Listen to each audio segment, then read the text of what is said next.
Baik, Bapak Ibu sekalian, Assalamualaikum warahmatullahi wabarakatuh. Waalaikumsalam warahmatullahi wabarakatuh. Alhamdulillah, wassalatu wassalamu ala rasulillah wa ala alihi wa sahbihi wa mawala amma ba'd. Qala Allah Ta'ala fi kitabihil karim wa asdaqul qailin a'udzu billahi minasyaitonir rajim. Bismillahirrahmanirrahim. Ya ayyuhalladzina amanu ista'inu bis sabri was salah innallaha ma'as sabirin. Shadaqallahul azim al-ayah. Bapak dan Ibu sekalian, seperti biasa sebelum kita mulai pembelajaran bahasa Arab kita pada malam hari ini, kita mulai dengan baca basmalah. Bismillahirrahmanirrahim. Semoga pada pembelajaran malam ini kita mendapatkan berkah pemahaman dari Allah Subhanahu wa taala. Baik Bapak dan Ibu sekalian, pada hari ini kita akan membahas dua materi sebenarnya. Yang pertama maf'ul mutlak ya, berikut juga dengan penerjemahannya. Kemudian yang kedua adalah konstruksi atau susunan dalam bahasa Arab yang bentuknya itu adalah frasa idiomatik berupa ma'in hatta begitu ya. Ma'in hatta. Lalu bagaimana konstruksi atau susunan seperti ini nanti diterjemahkan ke dalam bahasa Indonesia begitu. Nah, berikut nanti di akhir sesi, menjelang di pertengahan sesi, insya Allah kita akan mengulas nanti paparan Ibnu Khaldun ya. Kita akan kaji dulu kosakatanya, lalu kemudian kita akan baca ulasan Ibnu Khaldun tentang sejarah Masjid Al-Aqsa ya. Atau lebih tepatnya mungkin sebelum menjadi Masjid Al-Aqsa itu, dulu waktu Masjid Al-Aqsa itu dikuasai oleh Yahudi, itu asalnya itu apa? Nah, ini Ibnu Khaldun memaparkan jejak kesejarahannya dari era pra-Sulaiman ya sampai era Nabi Sulaiman, begitu, kemudian sampai ke era Umar bin Al-Khattab. Tapi yang akan kita kaji di situ mungkin hanya terbatas pada sampai kalau nggak salah sampai era Nabi Sulaiman ya. Nanti kita akan lihat teksnya. Nah, sebelum kita akan mengulas pandangan Ibnu Khaldun terkait sejarah itu, melalui praktek baca kitab kita, kita mulai dulu malam ini dengan materi maf'ul mutlak dan juga konstruksi atau susunan kalimat dalam bahasa Arab yang di situ ada ma'in hattanya seperti itu ya Bapak Ibu sekalian. Baik, pertama kita akan mulai terlebih dahulu dengan maf'ul mutlak ya.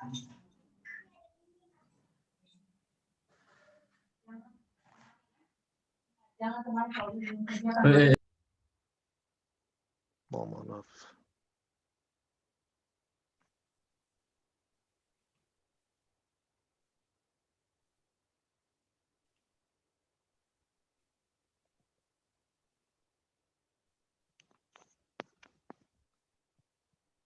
Seperti ini Bapak Ibu sekalian, materi yang akan kita bahas hari ini. Nah, di level kedua apa ketiga itu sebenarnya pernah saya sampaikan secara teoritis ya, maf'ul mutlak itu seperti apa.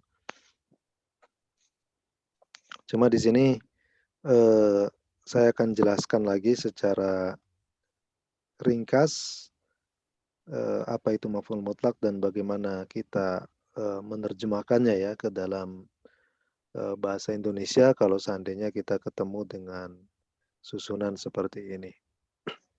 Di dalam bahasa Arab itu banyak sekali dalam nahwu shorof ya, dalam nahwu itu banyak sekali istilah maf'ul. Tapi dari sekian banyak istilah maf'ul itu salah satu di antaranya adalah ada yang disebut sebagai maf'ul mutlak ya. Ada beberapa, maf'ul ya. Nah, tapi yang spesifik bukan sebagai keterangan, itu namanya adalah maf'ul bih.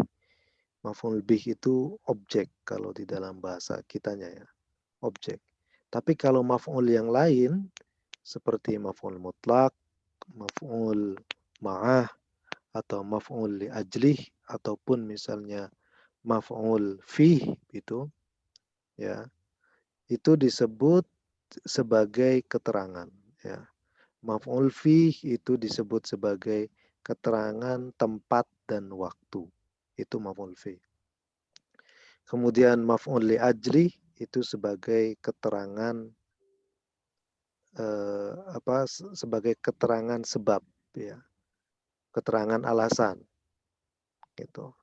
Maf'ul ma'ah itu sebagai keterangan eh, beriringan ya, keterangan beriringan. Dan maf'ul mutlak ini adalah keterangan penegas ya, dan satu lagi adalah keterangan frekuensi atau keterangan seberapa kali, seberapa sering suatu pekerjaan itu dilakukan. Nah, itu kita gunakan maf'ul mutlak begitu. Jadi semua yang namanya maf'ul hampir rata-rata itu adalah kata keterangan atau keterangan ya, adverbia begitu. Kecuali satu, yakni maf'ul bih begitu. Maf'ul bih itu adalah objek. Kalau bahasa kitanya itu adalah objek. Nah, yang lainnya kayak maf'ul maf'ah, maf'ul mutlak, maf'ul ajli, itu semuanya adalah keterangan. Cara kerjanya sama sebenarnya, semuanya adalah mansub ya Bapak Ibu. Semuanya itu mansub, entah maf'ul bih ataupun maf'ul mutlak dan maf'ul ajli itu mansub begitu. Hanya saja bedanya kalau maf'ul bih itu kalau di dalam aspek fungsi suatu kata dia fungsinya adalah objek begitu. Tapi kalau maf'ul mutlak, maf'ul ajli dan maf'ul yang lainnya itu adalah keterangan begitu. Nah, sebenarnya kalau secara pembentukan sangat gampang sekali untuk membentuk suatu maf'ul mutlak ya. Dalam tasrifan kita sering mengenal misalnya tasrifannya begini. Sorofa yasrifu sorfan atau doroba yadribu dorban. Darosa yadrusu dirosatan. Itu jaroha yajruhu jarhan atau jirohatan. Terus istama'a yastami'u istima'an. Nah, maf'ul mutlak itu dibentuk dari masdar yang mansub begitu ya. Maf'ul mutlak itu dibentuk dari masdar yang mansub begitu. Kayak seperti contoh kemarin misalnya di dalam tafsir Al-Mannar itu disebutkan eh, laqad apa? La yadkhul ahlul kitab fil musyrikin dukhulan begitu ya, seperti itu. Ahlul kitab itu tidak terkategorikan secara benar-benar ke dalam kategori kaum musyrik. Nah, di situ kan ada duhulan. Nah, itu sebenarnya adalah uh, maf'ul mutlak ya. Nah, nanti biasanya maf'ul mutlak itu adalah masdar daripada kata kerjanya gitu. Jadi masdar itu adalah kata kerja yang dibendakan.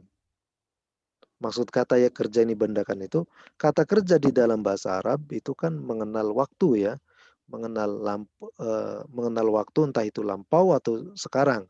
Kalau lampau kan kayak fa'ala ya fa'ilu fa'ala ya.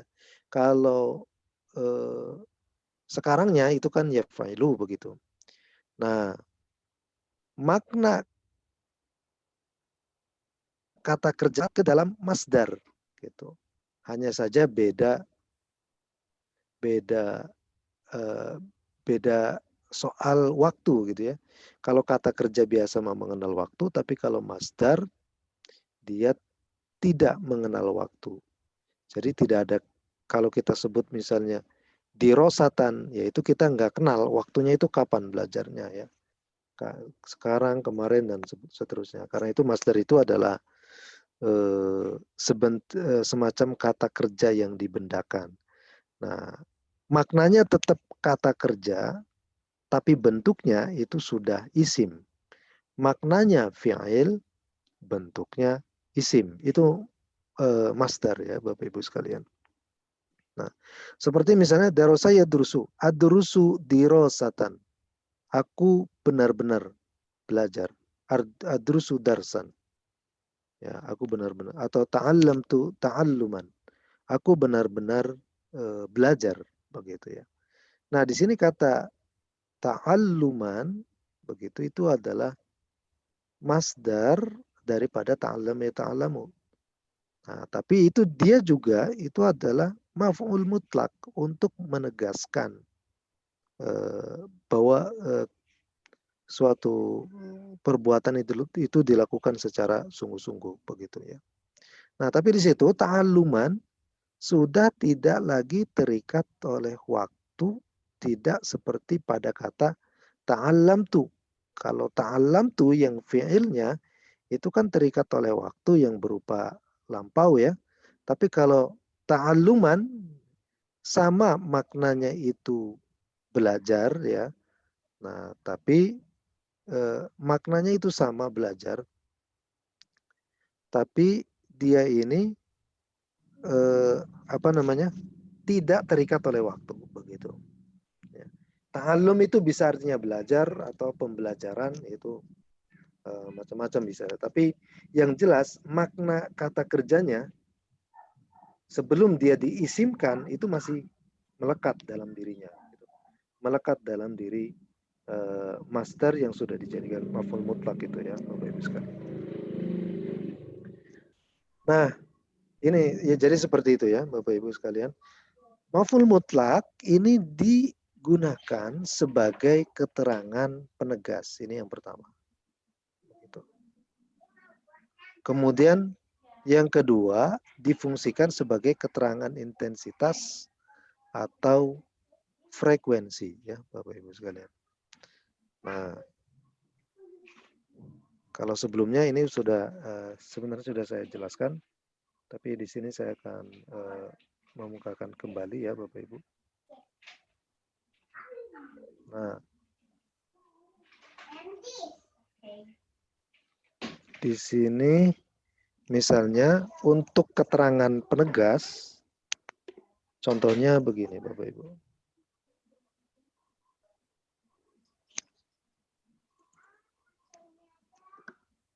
Tadi yang sudah saya sampaikan ta'allamtu atau ganti yang lainnya. Ta'allamtu.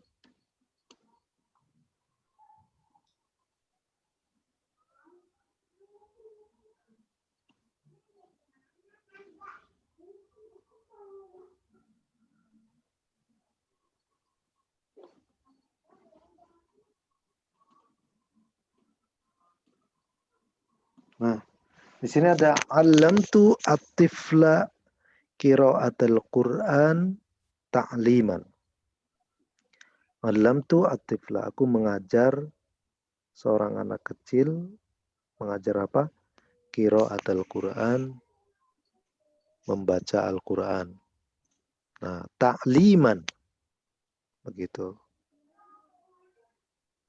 Ini diartikan sebagai benar-benar ya.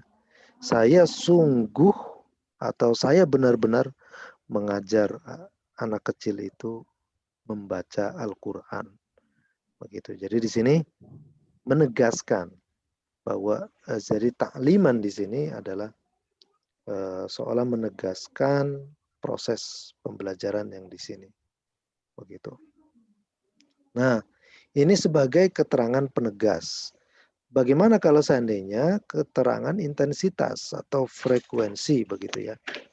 Nah, biasanya kalau keterangan frekuensi atau keterangan intensitas itu ditambahkan berupa tak marbutoh pada masdarnya ya, pada masdarnya. Nah, ta marbutohnya ini bisa bentuknya mufrad, bisa kita ubah menjadi muannas, bisa kita ubah menjadi jamak muannas salim. Begitu ya. Kalau alamtu at-tifla qiraatal Qur'an ta'liman, secara makna artinya adalah saya sungguh-sungguh mengajari anak itu cara membaca Al-Quran. Maka kalau kita ubah menjadi keterangan intensitas, ta'limannya kita tambahkan berupa ta marbutoh. Saya contohkan ulang di bawah.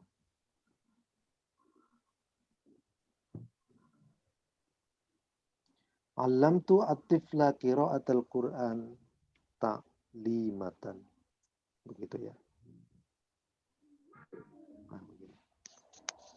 Berarti kalau yang seperti ini, saya sekali-kalinya mengajar Al-Quran. Mengajari anak itu baca Al-Quran. Sekali ya, ta'limatan. Ini frekuensi. Saya mengajari anak itu baca Al-Quran sekali. Begitu ya.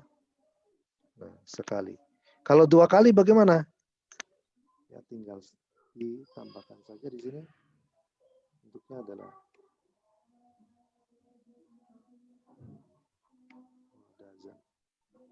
ta'limatain begini ya. Kenapa disebut ta'limatain? Di sini ada ya. Nah, ta'limatain ini karena dia adalah musanna yang mansub. Begitu. Kalau seandainya berkali-kali, namanya juga keterangan intensitas atau frekuensi, maka kita ubah menjadi seperti ini Bapak Ibu. Ta'limatin begini ya. Alamtu at-tifla qiraatal Qur'an ta'limatan, atau juga ta'limatain, atau juga ta'limatin begitu. Aku mengajari anak itu baca Al-Quran ta'limatan sekali. Ta'limatain 2 kali. Ta'limatin berkali-kali begitu ya. Jadi cara nerjemahnya ya sekali, 2 kali, atau 3 kali kalau untuk intensitas atau frekuensi. Sedangkan keterangan penegas, sebagai keterangan penegas nanti ada beberapa varian padanan ya penerjemahannya kalau ke dalam bahasa Indonesia begitu. Kita lihat di sini misalnya, jika maf'ul mutlak ini dijadikan sebagai penegas, kadang tidak perlu diterjemahkan. Gitu. Kadang tidak perlu diterjemahkan. Terkadang juga bisa diterjemahkan menjadi benar-benar atau se-nya gitu ya. Jadi kayak alam tu at-tifla qiraatal Quran ta'liman. Nah, saya mengajari anak itu baca Al-Quran. Sudah cukup, itu juga nggak masalah. Nah, tapi kalau mau ditambahkan, ya kasih saja benar-benar atau sungguh-sungguh. Saya sungguh mengajarkan anak itu cara baca Al-Quran. Begitu ya. Ataupun misalnya se dan nya ya. Atau juga mungkin bisa kita terjemahkan sesuai dengan konteks kalimatnya itu bagaimana. Yang kemudian pada tataran ini kita menggunakan sense kebahasaan kita saja yang enaknya seperti apa ya. Seperti itu. Sedangkan dua fungsi maupun mutlak lainnya bisa kita terjemahkan seperti apa adanya. Ya seperti dan kali gitu ya. Begitu, itu seperti itu. Jadi model ada banyak variasi makna sebenarnya. Kita coba lihat misalnya contoh-contoh yang ada di bawah ini. Misalnya di sini ada laqad hadamtu. Wah, sudah ada laqad, ada hadamtu pula ya. Ingat Bapak Ibu sekalian, kalau qad masuk ke atau diletakkan sebelum fi'il madhi, maka itu artinya adalah sungguh. Tapi kalau seandainya diletakkan sebelum fi'il mudhari, itu artinya adalah kadang-kadang. Ya. Jadi Qad aqra'u al-Qur'an. Saya kadang-kadang baca Al-Qur'an. Tapi kalau qad qara'tu al-Qur'an, sungguh saya telah baca Al-Qur'an. Jadi ini ada beda implikasinya penggunaan. Bentuknya sama qad, tapi akan berbeda kalau digabung dengan fi'il yang berbeda secara waktu ya. Kalau fi'il madhi, qad digabung dengan fi'il madhi artinya adalah sungguh. Qad digabung dengan fi'il mudhari maka artinya adalah kadang-kadang. Seperti itu. Menunjukkan arti yang kebalikan dari ininya. Kalau qad dengan fi'il madhi kan sungguh, tapi qad dengan fi'il mudhari itu litashkik untuk menimbulkan kayak semacam keraguan atau ketidaksungguh-sungguhan gitu.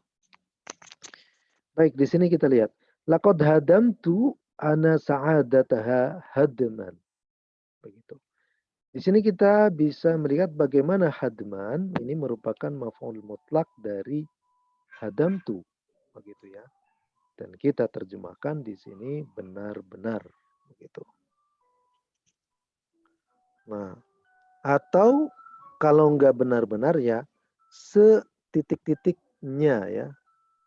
Begitu. Misalnya di sini ay hubbin dzalika alladhi tuqsimina bih. Cinta macam apa yang kau buat bersumpah itu gitu ya. Innaki itu saya salah tulis Bapak Ibu, bukan innaka tapi innaki. Sesungguhnya kamu anti ya. Sungguh kau latah diminahu gitu. Menghancurkannya, telah menghancurkannya. Hadman sehancur-hancurnya. Gitu ya. Hadman sehancur-hancurnya. Nah, se-nya itu juga nggak apa di se titik-titiknya ya. Jadi kalau katanya menghancurkan ya berarti sehancur-hancurnya. Kalau katanya misalnya apa namanya itu wasih atau kotor ya sekotor-kotornya misalnya. Wasakhtu hadhil hujrah tausikhon. Saya mengotori ruangan ini sekotor-kotornya. Atau bisa juga saya benar-benar mengotori ruangan ini. Jadi bagaimana di sini maf'ul mutlak difungsikan sebagai keterangan penegas yang nanti terjemahannya adalah kita gunakan se dan nya ini ya Bapak Ibu. Nah, ada juga yang pakai se saja ya.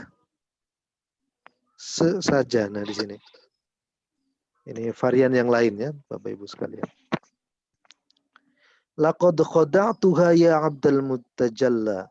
Aku telah menipumu wahai Abdul Mutajalla. Laqad ahraqtu. Ahraqtu itu dari ahraqo yuhriku ihraq artinya membakar. Sungguh aku telah membakar kemarahanmu. Ghaidhoka ya kemarahanmu. Ala bari'ain terhadap dua orang yang tidak berdosa. Bari'un itu orang yang tak punya salah ya. Al-abriya tak berdosa ya seperti anak-anak kecil itu bari'un. Anak-anak yang nggak punya dosa. Inosen ya, inosen. Ukhtuka. Nah, di sini ukhtuka saudaramu tahiratun adalah orang suci tuhrotal malaikati sesuci malaikat wa sahibuka mukhlisun sedangkan sahabatmu adalah orang yang setia begitu. Di sini kayak kata tahiratun ini kan isim fa'il ya.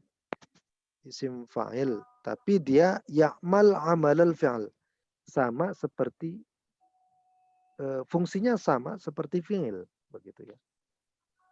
Maksud sama seperti fi'il ya ini menghadirkan masdar tuhrotan itu di situ. Begitu.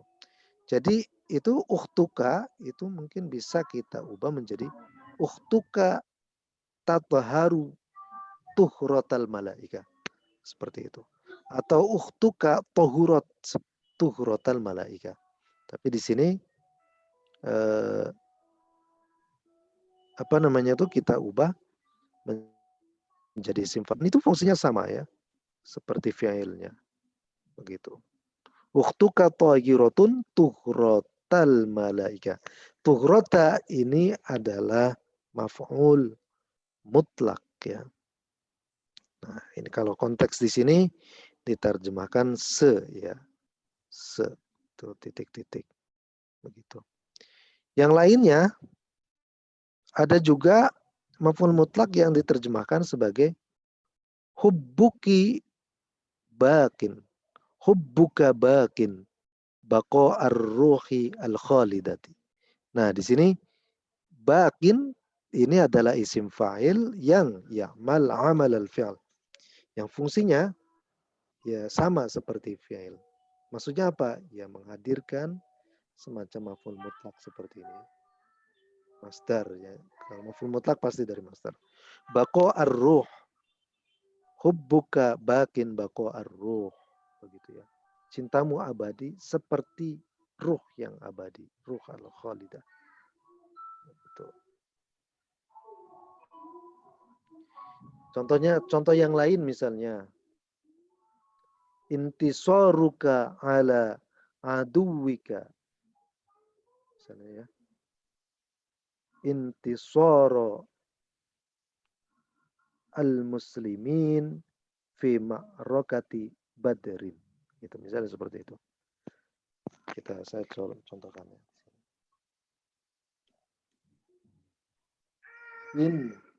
Intisaruka ala aduwika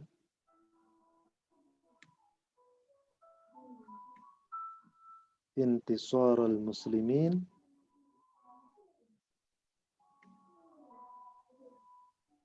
ala a'daihim misalnya begini fi ma'rakati badr. Nah, intisaruka ala aduwika, kemenanganmu terhadap musuh-musuhmu, intisarul muslimin. Ya. Seperti kemenangan. Jadi di sini ada kata seperti kemenangan umat Islam terhadap musuh-musuh mereka dalam peperangan Badar. Begitu ya. Jadi kalau di sini kita lihat misalnya ini kan menggunakan isim fa'il ya. Kalau di sini kan menggunakan masdar juga ini. Nah, tapi di sini intisor ini masdar yang difungsikan sebagai maf'ul mutlak ya. Nah, tapi di sini bentuknya itu seperti ya bentuknya adalah mudhaf ilaih. Intisarul muslimin. Sama seperti yang di atasnya juga kayak baqo ar-ruh ini kan mudhaf ilaih. Tapi yang kita lihat ininya nih. Begitu. Baqo'anya ini. Intisoronya ini, begitu. Ya. Yang difungsikan sebagai maf'ul mutlak atau keterangan penegas dan yang nanti itu diterjemahkan ke dalam bahasa Indonesianya macam-macam ya. Bisa benar-benar, bisa se-nya, bisa se saja, atau bisa juga seperti bla bla bla begitu. Oke, kita lihat lagi di sini. Wasyarafa al-masjida. Wasyarafa, syarafa yusyarifu itu artinya menuju atau mendekati. Nah, biasanya kalau saya temukan di novel-novel bahasa Arab itu yang bergenre misalnya yang dramatis ya. Wasyarafa al-masjid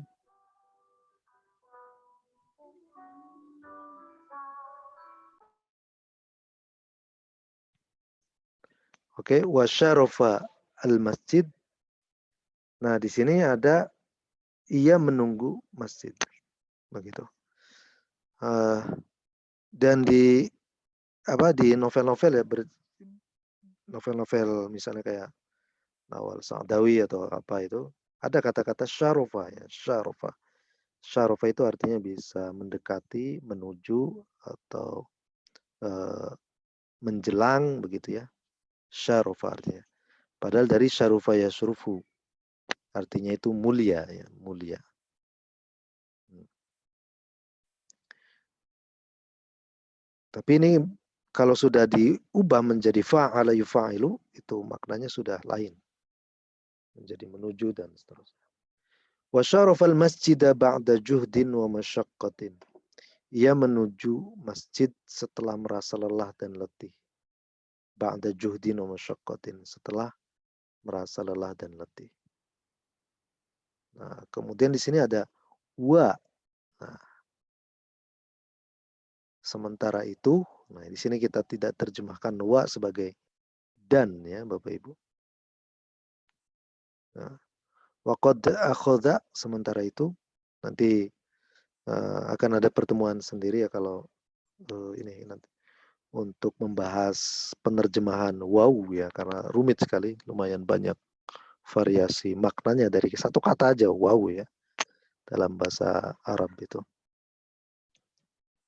Wa qad akhadha di sini untuk sementara kita terjemahkan sementara itu. Wa sementara itu qad akhadha minhu al-a'ya.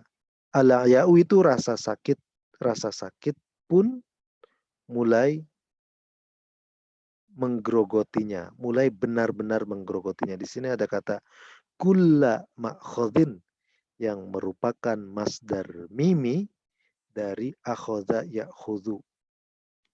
Akhdan wa ma'khadhan begitu, seperti itu.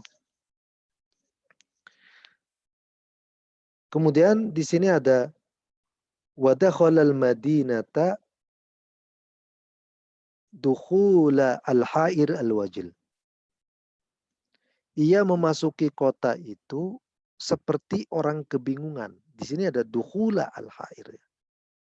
Dukhula. Nah, di sini kata dukhula itu kita terjemahkan seperti gitu. Al-ha'ir al-wajil. Wa qad bada'a suhbul hayati yaktanifuhu. Sementara nah di sini kita terjemahkan sementara qad bada'a suhbul hayati hiruk pikuk kehidupan ya yaktanifuhu menyelimutinya begitu. Seperti itu Bapak Ibu sekalian. Kemudian pada nomor 7 walamma anal awanu kharajal qaid ibnu Faraj ya fata'ajjaba al-funsu kullal ajbi. Ini bukan kullal ajba salah ya Bapak Ibu. Kullal ajbi. Nah, di sini kata fata'ajjaba al-funsu kullal ajbi. Alfonso benar-benar terkejut. Jadi kita bisa sisipkan kulla juga ya untuk lebih menegaskan lagi gitu. Padahal sebenarnya nggak pakai kulla juga nggak masalah. Artinya tetap sama seperti itu. Begitu. Ghadibtu ghadibtu at-tifla kullal ghadbi. Saya sungguh memarahi benar-benar anak kecil itu gitu ya. Karena ada kullanya jadi ya benar-benar marah betulan begitu ya. Nah, jadi sebenarnya di dalam bahasa Arab itu jadi pada intinya ada banyak mekanisme untuk menegaskan suatu perkataan ya Bapak Ibu sekalian. Jadi ada yang pakai maf'ul mutlak misalnya, ada yang pakai qad atau laqad ya. Ada juga yang memakai inna ya, inna terus khobarnya, inna kemudian ada isim, khobarnya ditambahkan lam taukid itu juga sudah menunjukkan penegasan begitu. Seperti itu. Jadi ada banyak cara di dalam bahasa Arab itu untuk menegaskan pernyataan. Nah, salah satu cara yang kita bahas malam ini itu dengan menggunakan maf'ul mutlak ya Bapak Ibu. Begitu. Maf'ul mutlak yakni dengan cara mengulang kembali fi'ilnya, tapi dalam bentuk derivasinya, dalam bentuk tasrifnya, begitu ya, dalam bentuk masdarnya, begitu. Nazartu al-mar'ata nadhran. Saya sungguh benar-benar melihat wanita itu. Atau labistu as-sirwala libasan. Saya benar-benar pakai celana itu. Begitu ya. Ijtahadtu fil fiqh ijtihadan. Dalam fikih aku benar-benar berijtihad, begitu. Nah, kira-kira seperti ini ya, variasi-variasi yang bisa kita lihat terkait maf'ul mutlak ya. Sebelum kita lanjut lagi ke materi berikutnya, mungkin kalau ada pertanyaan silakan disampaikan. Maaf, yang tadi masdar kan ada dua ya, masdar yang ada juga tadi masdar mimi. Itu apa bedanya sebenarnya dengan masdar yang biasa, yang non mimi? Apa beda penggunaannya? Kemudian apakah dua-duanya bisa dipakai untuk menjadi maf'ul mutlak? Kemudian yang kedua, apakah ini juga contoh maf'ul mutlak? Misalnya yang di Al-Baqarah 121, bayyannahumul kitaba yatlunahu haqqa tilawati. Apakah tilawati juga di situ menjadi maf'ul mutlak? Ada juga misalnya kita sering dengar di khutbah itu ittaqillah haqqa tuqatih. Apakah tuqatih juga maf'ul mutlak dari ittaqi? Oh iya, betul sekali. Iya, saya jawab dari yang pertanyaan terakhir dulu ya. Ittaqullaha haqqa tuqatih wa la tamutunna illa wa antum muslimun. Di situ ada kata haqqa haqqa tilawatih yatslu alaihim alkitab ya, haqqa tilawatih. Begitu ya, Pak ya.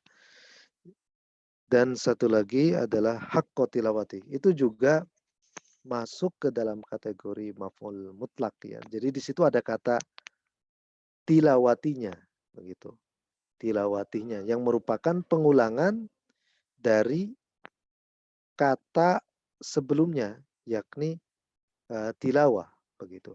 Sementara kalau kata takwa, ya ittaqullaha haqqa tuqatih, begitu.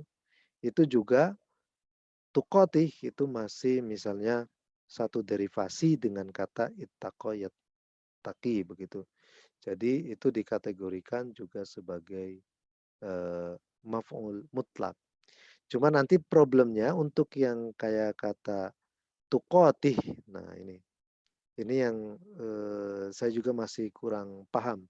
Pembentukan kata kok tuqatun yaitu dari bentuk masdarnya ya. Memang karena bisa saja kalau ittaqillah kan seharusnya bentuk masdarnya adalah ittiqaun, begitu. Ittiqaun. Tapi kenapa menjadi tuqatun ya, tuqatun. Tuqatun, haqqo tuqatun, tuqah gitu ya. Nah, itu mungkin ada banyak variasi daripada maf'ul yang seperti itu begitu. Mohon maaf, masdar yang daripada hak ittaqa yattaqi seperti itu ya. Ittaqa yattaqi itu sebenarnya kan asalnya dari waqo yaqi ya. Waqo yaqi itu artinya adalah memelihara. Waqo yaqi wiqayatun. Waqo yaqi wiqayatun.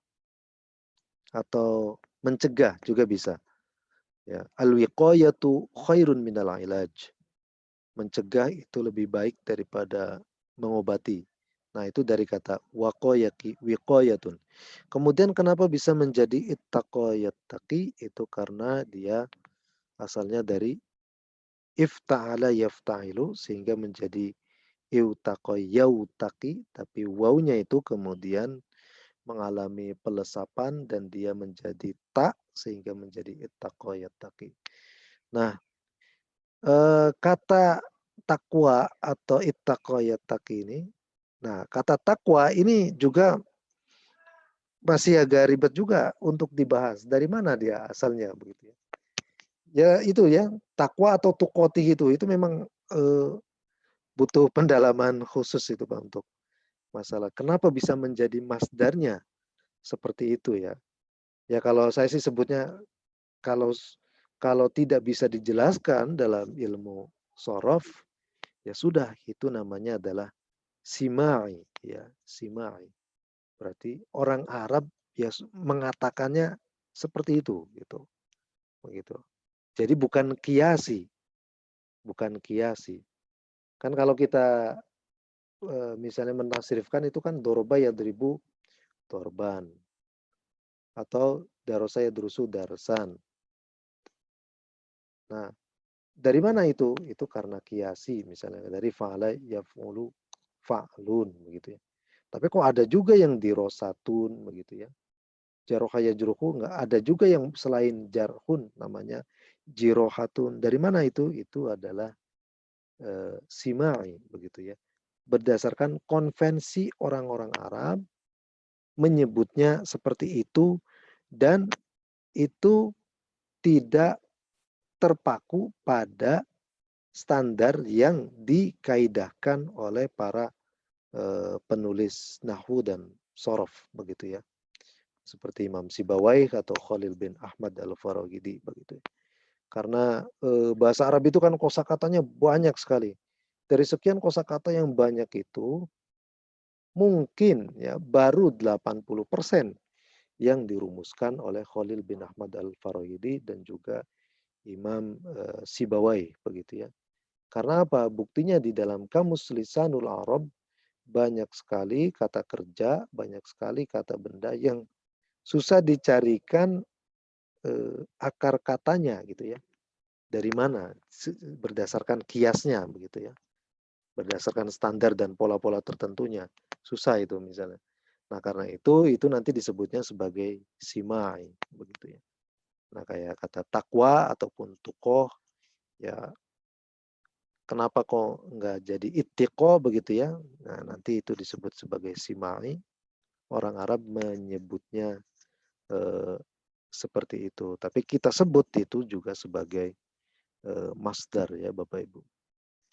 Takwa itu adalah masdar daripada ittaqo yattaqi begitu. Nah, yang artinya itu ya takwa itu artinya adalah kalau definisi ulama klasik kan imtithal awamirillah wajtinabu nawahi, melaksanakan segala perintah Allah dan menjauhi segala larangannya. Itu definisi ulama klasik, tapi ada ulama modern, ulama tafsir terkemuka juga namanya Muhammad Asad yang tafsir Al-Qur'annya The Message of the Quran itu banyak terinspirasi dari pemikiran atau pemikiran tafsirnya Rashid Ridho dan Muhammad Abduh melalui tafsir Al-Manar yang kemarin kita bahas itu memaknai kata takwa sebagai God's consciousness ya, kesadaran ketuhanan, maksudnya kesadaran akan hadirnya Tuhan dalam setiap relung-relung kehidupan kita begitu. Karena itu sangat menurut saya sangat tepat sekali apa yang disampaikan oleh Muhammad Asad ini untuk pemaknaan takwa itu ya sebagai kalau la'allakum tattaqun ya mudah-mudahan kalian bertakwa maksudnya mudah-mudahan kalian meningkat kesadaran hadirnya Tuhan itu dalam kalian melalui puasa ya karena puasa itu kan dijalankan untuk meningkatkan atau mengekskalasikan kesadaran hadirnya Allah dalam setiap relung-relung kehidupan kita seperti itu. Jadi hak kotukoti dan hak kotilawati itu dua-duanya betul adalah maf'ul mutlak dan sebagai penambahannya untuk menunjukkan arti kesungguhan itu menggunakan kata hakko ya hakko bisa juga itu menggunakan kulla ya kulla untuk menunjukkan arti sepenuhnya ya kalau hakko untuk menunjukkan arti sebenar-benarnya gitu kulla kulla kayak seperti dalam nasihat itu al ilmu La yu'tika kullahu hatta tu'tiyaka kullaka gitu ya. Ilmu tidak akan memberikan dirinya kepadamu secara totalitas sampai engkau secara totalitas memberikan dirimu kepada ilmu gitu ya. Maksudnya total. Itu kan ada kata kul, sepenuhnya gitu ya. Keseluruhan kita gitu. Seperti itu. Nah, itu yang pertama. Kemudian untuk yang pertanyaan tadi untuk pertanyaan kedua ya, jawaban untuk yang pertanyaan pertama terkait maf'ul mutlak yang terdiri dari masdar biasa dan juga masdar mimi begitu. Dua-duanya bisa digunakan sebagai maf'ul mutlak ya Bapak Ibu. Tapi nanti dalam konteks yang lebih luas itu maf'ul biasa yang sering dipakai, bukan bukan masdar mimi ya. Masdar biasa yang sering dipakai bukan masdar mimi begitu. Jadi kayak misalnya alam tu atifla kiro atal Quran. Nah di sini kan ayakru itu kan ada masdar miminya kan dari kita. Tapi nggak enak itu, saya belum menemukan kalau seandainya di sini kiroah itu bisa diganti menjadi makroun. Alam tu atifla makro al-Quran. Itu belum saya temukan. Kalau contoh yang seperti itu ya. Nah, tapi yang ada yang sering dipakai adalah masdar biasa begitu. Jadi yang lebih luas pemakaiannya adalah masdar biasa itu dan amat jarang sekali saya mungkin belum saya temukan bagaimana misalnya kalau kata kiroah di sini itu diganti menjadi masdar mimi. Nah, padahal masdar mimi dan masdar biasa itu artinya juga sama, cuma ini secara intensitas pemakaian yang saya lihat ini lebih banyak pemakaian masdar biasa ya Bapak Ibu. Seperti itu mungkin Pak HM. Iya, apalagi mungkin.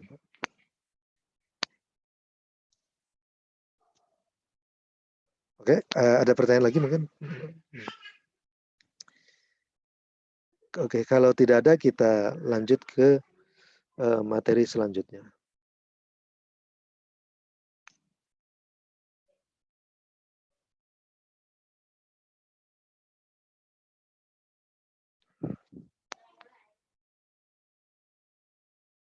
Nah, di sini yang pernah saya diskusikan ya Bapak Ibu sekalian. Nah, maksud saya mengenalkan konstruksi yang seperti ini itu supaya Bapak Ibu sekalian itu terbiasa kalau seandainya terbiasa dengan yang idiom ya di dalam bahasa Arab begitu ya. Supaya nanti kalau agak kesusahan dalam mengartikan secara letterlek, wah ini pasti kayaknya idiom begitu ya. Bisa jadi. Nah, di sini kita akan mengkaji ma'in hatta begitu ya. Nah, sebelumnya saya sampaikan dulu bahwa ma'in hatta itu rumusannya seperti ini Bapak Ibu.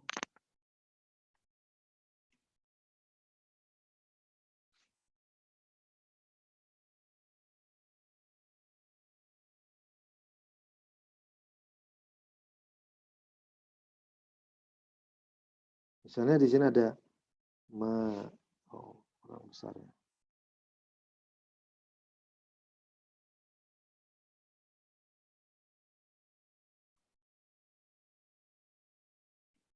Ma'in begitu ya. Kemudian di sini nanti kita akan ketemu dengan al-fi'al dan al-fa'il gitu ya. Seperti itu. Kemudian ada hatta. Nah, setelah hatta di sini ada al-fi'al dan al-fa'il. Gitu. Seperti itu. Jadi dia melibatkan dua kalimat Ma'in hatta ini ya Bapak Ibu sekalian. Ma'in hatta. Jadi ma'in begini. Kemudian ada al-fi'al, kemudian ada al-fa'il. Setelah itu ada hatta, kemudian ada al-fi'al, ada al-fa'il. Begitu. Susunannya kira-kira seperti ini, begitu. Nah, untuk itu nanti kalau kita ketemu konstruksi begini ketika membaca teks, nanti jangan diterjemahkan secara apa adanya, apa-apa, in, jika, ya, hatta, sehingga. Enggak seperti itu. Ini adalah idiom, ya, idiom yang maknanya itu sama seperti bahasa Inggris ya, kayak as soon as, segera setelah, atau hardly, titik-titik, when, kemudian ada atau no sooner than, yang mungkin bisa kita terjemahkan tidak lama setelah, gitu ya. Gitu. Segera setelah atau hampir tidak pernah, titik-titik, sejak, ketika, saat. Nah ini adalah makna-maknanya ya Bapak Ibu, yang nanti bisa ini saya kutipkan dari buku yang saya share di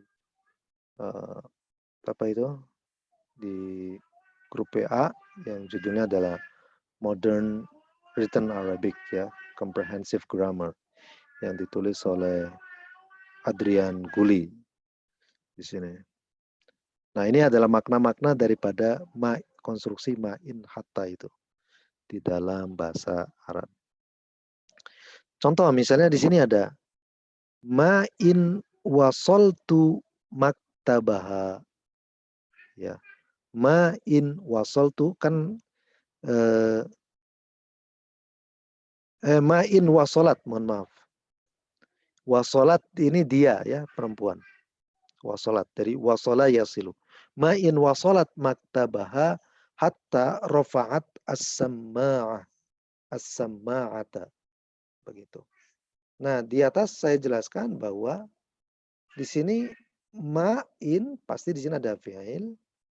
Ma'in wasolat. Nah, wasolat itu kan sudah mengandung fi'il, fa'il.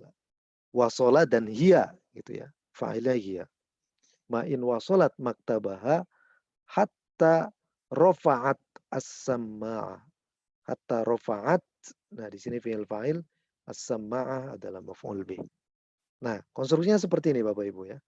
Jadi melibatkan konstruksi jumlah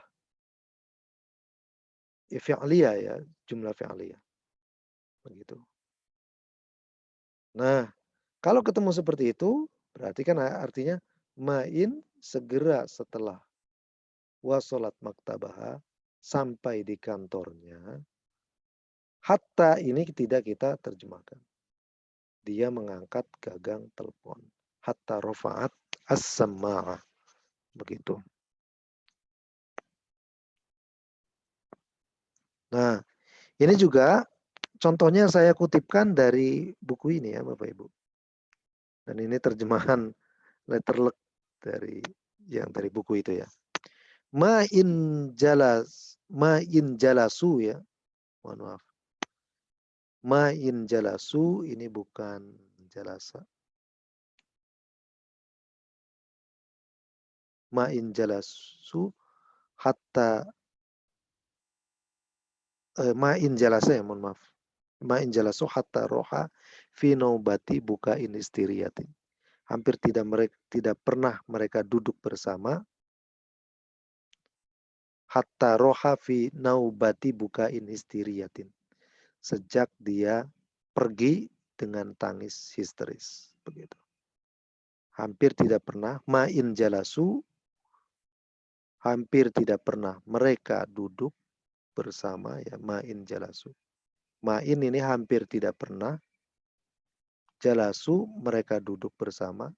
Hatta sejak. Nah di sini baru hatta diterjemahkan sejak. Roha fi naubati bukain histiriyatin.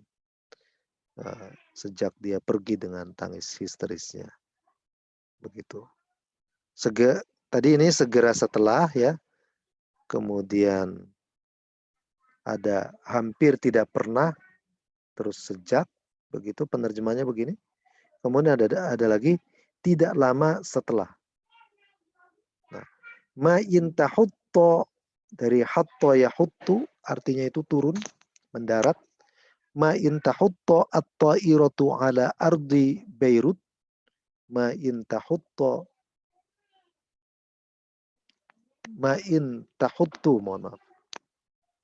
Ma in tahuttu at-ta'iratu ala ardi Beirut hatta yalhaba syauqu akuffahum bitasfiqi. Begitu. Di sini artinya ma'in tidak lama setelah. Tahuttu at-ta'iratu ala ardi Beirut. Pesawat mendarat di Beirut. Hatta yalhaba asyauqu. Nah, koma, kerinduan pun yalhabu. Sebenarnya yalhabu itu menyala-nyala ya Bapak Ibu ya. Yalhabu itu menyala-nyala. Tapi di sini kita artikan karena ada akuffahum bitasfik gitu. Kafun itu lengan tangannya. Apa itu? Tapak tangan. Bitasfik kayak gini, tepuk tangan itu. Sofako yusofiku. Tapi kita terjemahkan di sini kerinduan pun bertepuk tangan begitu ya. Nah, kata yalhabu, lahaba yalhabu itu artinya itu adalah menyala-nyala ya Bapak Ibu sekalian. Dalam Al-Quran itu ada sebutan Abu Lahab.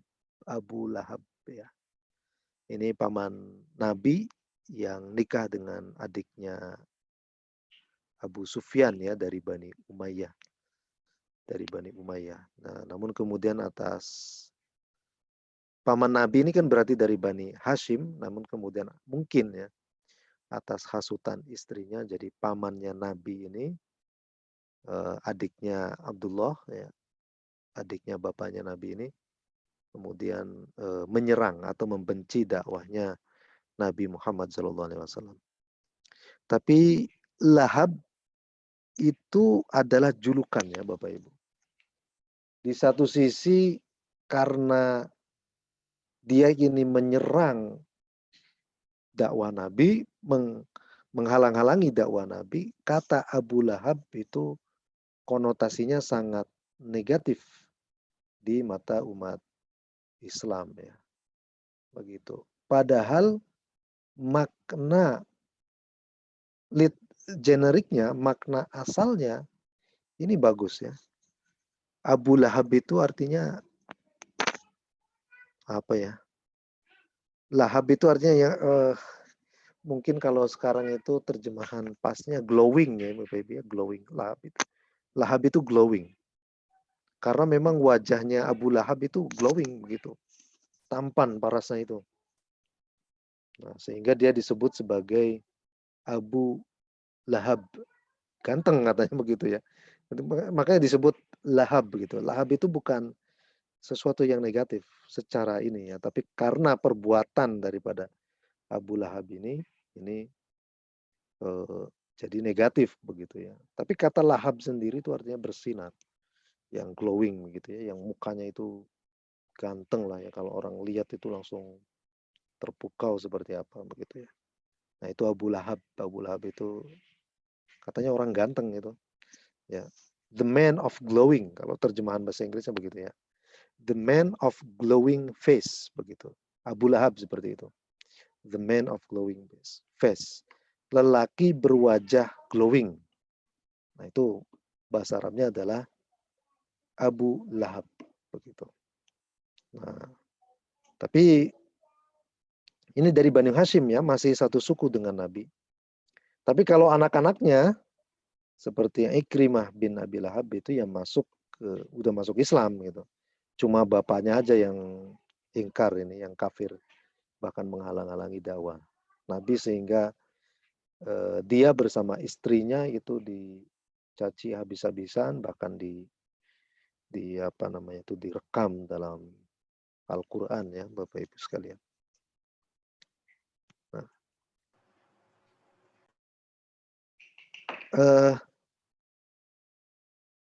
seperti itu. Nah, kemudian ada lagi di sini ya, contoh yang lain. Ma in waqa'at aynaya ala aynaha hatta adraktu annaha imra'atu ahlami. Nah, kita lihat satu-satu ya. Ma in, tidak lama setelah. Ya. Ma in, tidak lama setelah. Waqa'at aynaya ala aynaha. Sebenarnya ala ainaiha, mohon maaf, bukan ainaha. Ini ainaiha ya. Ala ainaiha. Jadi tidak lama setelah dua mataku itu waqa'at, terletak ya, tersimpan ala ainaiha, di dua matanya, ya maksudnya saling pandang gitu ya. Letterletnya kan seperti tadi itu. Tidak lama setelah kami saling memandang satu sama lain, ma'in waqa'at ainaya ala ainaiha, jadi saling pandang gitu ya, antara mata saya dan matanya. Hatta adroktu, aku baru menyadari ya, annaha, bahwa ia imro'atu ahlami, adalah wanita impianku. Seperti itu. Nah, ini pemaknaan daripada kata ma'in hatta, berikut juga dengan variasi-variasi yang ada di dalamnya ya Bapak Ibu sekalian. Nah, jadi kalau ketemu dengan kalimat seperti ini jangan aneh begitu ya Bapak Ibu. Saya misalnya ingin memberikan contoh yang lain ya, tapi kali ini sebenarnya banyak di buku ini, tapi saya lupa letak halamannya di mana saja ya. Ini saya share. Oh, nggak ada ya.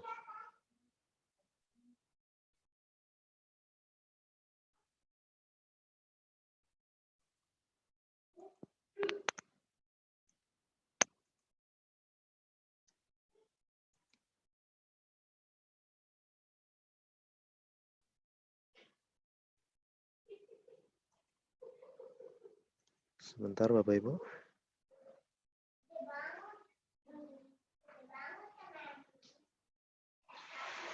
Oke, nah ini sudah terlihat ya di screen-nya.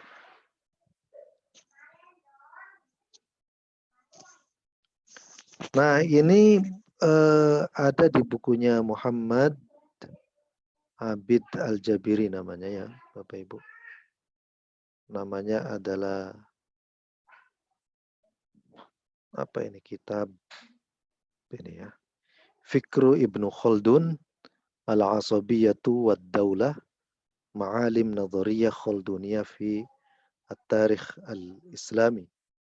Nah ini di halaman 22 begitu. Di sini kita temukan contoh dari yang kita pelajari tadi begitu ya. Di sini ada ya. Walakin ma in bada'ad dha'fu yatasarrabu ilal khilafatil muwahhidiyyati hatta habba Banu Abdul Wad lil amal ala istirja'i imaratihim wa isti'adati tilmisan asimatihim, begitu ya. Nah, ini kan bada'a kan mulai. Ad-dha'fu itu kelemahan. Yatasarrabu, masuk ya, ilal khilafatil muwahhidiyah hatta habba Banu Abdul Wad, habba berambisi, lil amal, untuk lil amal ala istirja'i. Ini sama saja artinya untuk mengembalikan, lil amal ala istirja'i, untuk berusaha mengembalikan. Istirja' itu dari roja yarji'u, artinya kembali, tapi istarja' yastarji'u bisa artinya mengembalikan. imaratihim, pemerintahan mereka, wasti'adati, dan juga menjadikan tilmisan asimatihim, ibu kota mereka kembali ya. Menjadikan kembali Tilmisan sebagai ibu kota mereka begitu. Nah, di sini kan dulu ya Bapak Ibu, saya sangat ini ketika memahami kalimat ini nggak saya nggak paham-paham maknanya seperti apa begitu. Ini apa maknanya ya? Kok seperti ini bentuknya? Ma'in gitu. Kalau diterjemahkan letterlek tidak bisa begitu. Saya cari-cari itu akhirnya konstruksi seperti ini dan maknanya seperti apa. Ternyata ketemunya di buku itu ya, Comprehensive Grammar itu yang Modern Arabic Grammar itu. Modern Arabic Grammar. Dan saya ketemu solusinya begitu ya. Makanya kenapa saya sampaikan ini karena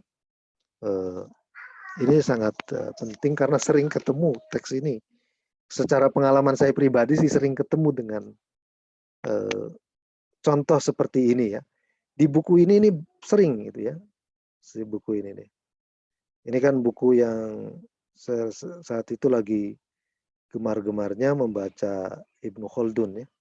Ibnu Khaldun. Nah, ini karya Muhammad Abid Al-Jabiri ini sebagai pengantar. Jadi sebelum saya membaca kitab Muqaddimah Ibnu Khaldun itu, saya coba khatamkan dulu kitab ini gitu ya, yang 300 halaman ini.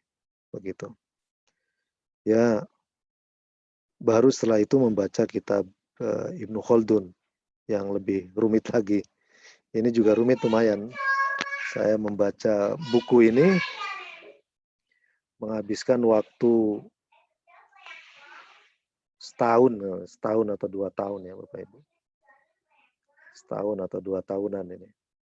Jadi saya dari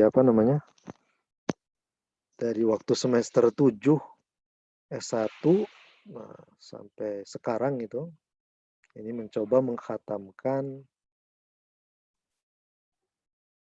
ini ya karya-karya bahasa Arab modern yang ditulis oleh Muhammad Abid Al-Jabiri. Jadi saya ini punya 17 buku itu Bapak Ibu. Itu saya coba khatamkan karya-karyanya dari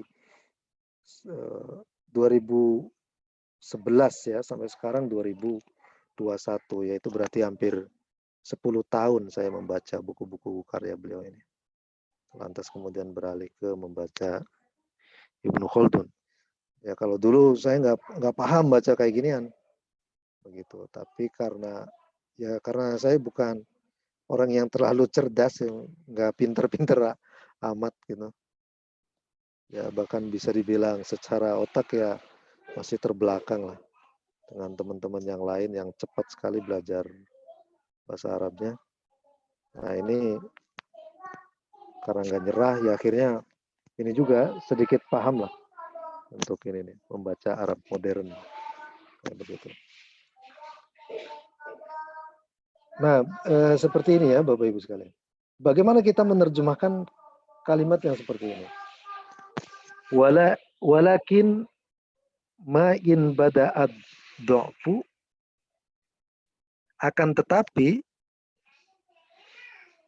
ya tidak lama setelah ad-du'fu ya kelemahan bada'a mulai yatasarrabu ilal khilafatil muwahhidiyati, menghinggapi kekhilafahan muwahhidiyah gitu. Hatta habba Bani Abdul Wad, hatta nggak perlu kita terjemahkan. Banu Abdul Wad ya, segera setelah kelemahan menghinggapi kekhilafahan muwahhidiyah. Nah, Banu Abdul Wad berambisi atau mencoba berusaha ala stirja'i imaratihim, untuk mengembalikan pemerintahan mereka, wasti'adati tilmisan, dan menjadikan kembali tilmisan di Aljazair kalau nggak salah, Asim matahum ya. Jadi ibu kota mereka begitu. Nah, seperti ini ada. Jadi di buku ini banyak ya Bapak Ibu. Nah, tapi yang baru saya ketemukan ini ternyata baru 2 di halaman 22 ini, tapi kesana-kesana itu ada. Sering saya temukan begitu yang seperti ini. Gitu. Nah, seperti inilah kira-kira Bapak Ibu sekalian terjemahan daripada ma'in hatta itu ya. Mungkin silakan kalau ada yang mau ditanyakan bisa disampaikan.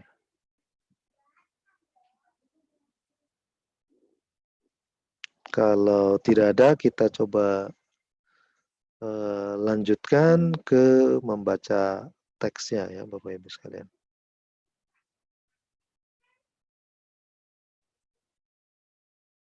Oh, ternyata.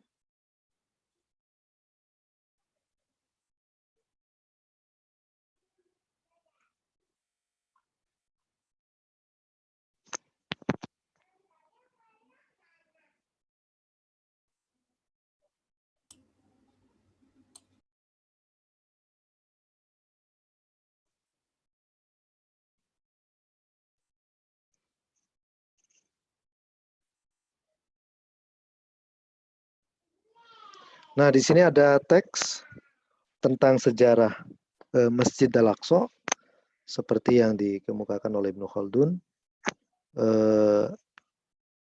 Di sini saya coba edit ulang ya yang ditulis oleh Ibnu Khaldun itu, kemudian saya coba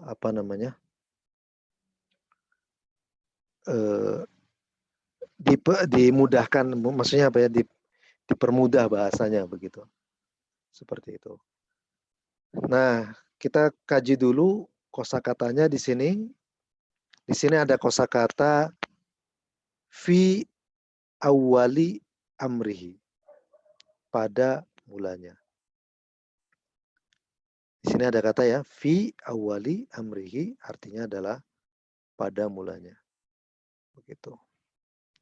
Kemudian ada taqarraba yataqarrabu ilaiha, mendekati ya. Mendekati. Sobba yasubbu, menyiramkan.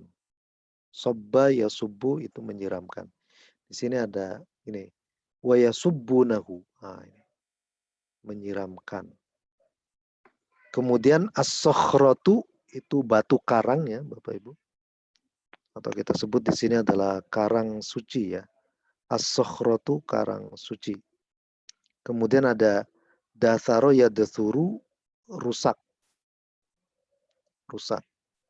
Kemudian ada al-haikal atau al-hayakil. Begitu. Al-Masjid Al-Aqsa itu sebenarnya bahasa lainnya itu adalah Haikal Sulaiman ya. Haikal Sulaiman. Gitu. Kalau di bahasa Ibrani namanya Hekal Shlomo ya. Hekal Shlomo. Nabi Sulaiman itu disebutnya Shlomo. Oke, di sini ada ittakhadha yattakhidhu, ittikhadh. Ini adalah kosakata kita kemarin, menjadikan. Lalu ada malaka yamliku milkun, menguasai. Memiliki, menguasai, itu juga bisa ya. Merajai juga bisa. Kemudian ayyamas sabiati, di masa pemeluk agama Sabean. Nah, kemarin saya sampaikan bahwa as-sabi'ah atau as-sabi'in itu memiliki banyak variasi makna ya Bapak Ibu. Nah, ada as-sabi'in yang berasal dari kata seba yang artinya mencelupkan diri gitu. Itu adalah bahasa Aramaik ya Bapak Ibu. Seba itu. Nah, kemudian diarabkan menjadi sobi gitu ya. Sobiin yang artinya itu adalah agama antara Yahudi dan Kristen, yakni agama yang diajarkan oleh Yahya bin Zakaria atau John the Baptist begitu. Nah, tapi ada juga yang as-sabi'ah ini adalah penyembah bintang-bintang. begitu. Jadi Sabi'ah itu bisa penyembah bintang-bintang. Mungkin karena ada kesamaan makna gitu ya, jadi kadang agak susah kita membedakannya begitu. Tapi untuk konteks yang di sini, ya bukan konteks yang di Al-Quran kemarin ya Bapak Ibu. Kalau konteks yang As-Sabi'ah di sini adalah penyembah bintang. Jadi bukan penyembah agama tauhid, tapi agama syirik. Kemudian ada Az-Zaid, begitu di sini ada. Nah, jadi fi awwali amri taqarraba yataqarrabu ila sabba yasubbu as-sakhratu datharu yathuru, dan ini saya kira sudah kita bisa jelaskan. Nah, sekarang kita coba membaca teks ini ya. Mungkin silakan Bapak Ibu kalau ada yang mau mencoba. Satu ini saja ya, mungkin sampai hunaka. Nah, selebihnya nanti sampai malakuha. Kalau ada yang mau silakan.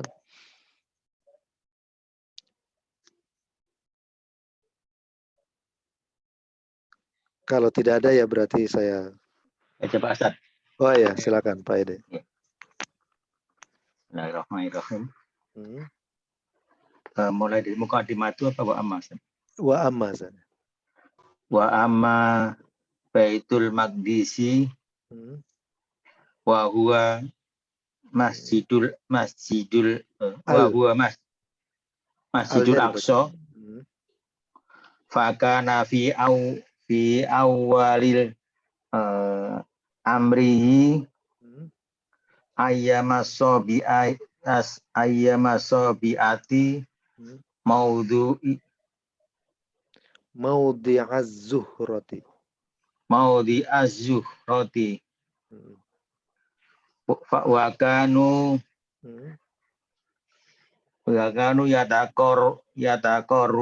yataqarrubuna ilaiha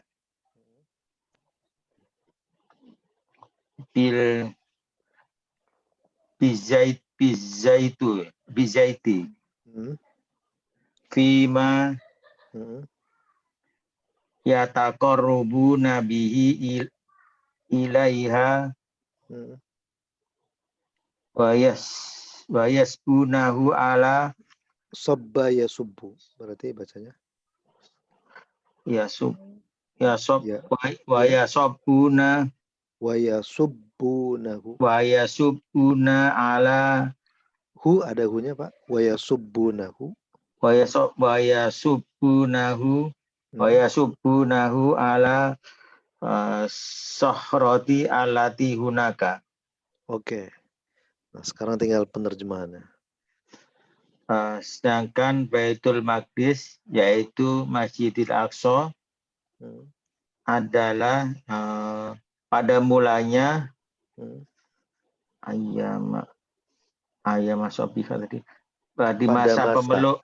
pada masa pemeluk agama Sabi'in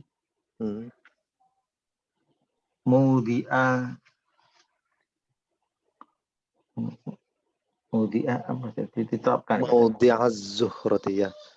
Kuil Venus. Kuil Venus.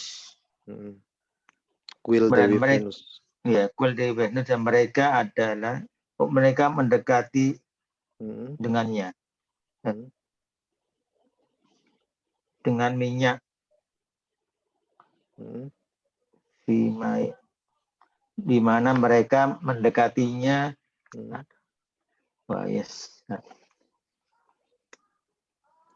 mereka menyiramkan atas sahrati alati.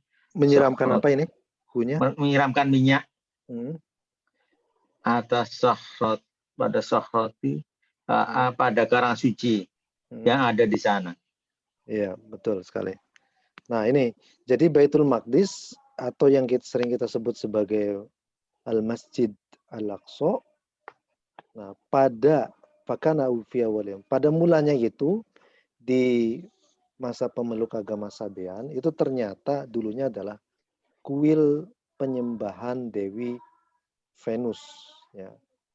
Jadi dalam salah satu upacara peribadatan atau penyembahan Dewi Venus itu mereka itu menyirami as-sokhroh atau batu karang yang ada di situ itu dengan minyak begitu ya. Itu upacara sesembahan. Jadi awal mula Masjid Al-Aqsa Baitul Maqdis itu adalah dulunya itu tempat penyembahan berhala begitu ya, atau Dewi Venus seperti itu.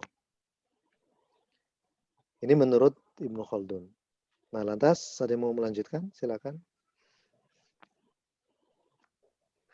Proses, saya coba. Ya, silakan Pak. Summa dathara zalikal haikalu alladhi fihi sakhrati Alladzi fihi alladhi as-sokhratu. sakhrati. Karena kalau sudah ada hi berarti fi-nya ya ke hi bukan ke as-sokhroh. Alladhi fihi sakhratu wattakhadhaha Banu Israila kiblata. Betul, kiblatan. Kiblatan li salatihim hina. Ya. Halo, tes. Kemudian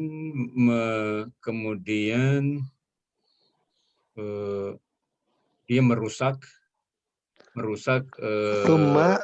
Thumma datharo dzalika al-haikalu. Berarti kan kemudian rusak. ya. Kemudian kuil itu kemudian rusak. Kuil itu rusak ya. Kemudian kuil itu rusak. Dan kuil itu rusak yang mana di dalamnya terdapat karang suci. Begitu. Dan Bani Israel menjadikannya sebagai kiblat untuk sholat pada masa pemerintahan, pada masa kekuasaan siapa nih? Ya, ketika mereka menguasai wilayah itu ya. Menguasainya. Nah, itu betul seperti itu. Jadi kuil itu rusak ya, kemudian ya di atasnya itu kemudian dijadikan sebagai kiblat sholat begitu. Nah, ini adalah cerita awal keseluruhannya, rangkumannya di sini. Nah, sekarang kita lihat rinciannya bagaimana sih sebelum Bani Israel sampai menjadikan yang asalnya kuil ini sebagai tempat sholat mereka ya untuk menyembah Allah itu. Begitu. Orang-orang Yahudi ini bisa sampai mereka itu menyembah, menjadikan kuil yang tempat berhala itu menjadi tempat sesembahan Allah ya.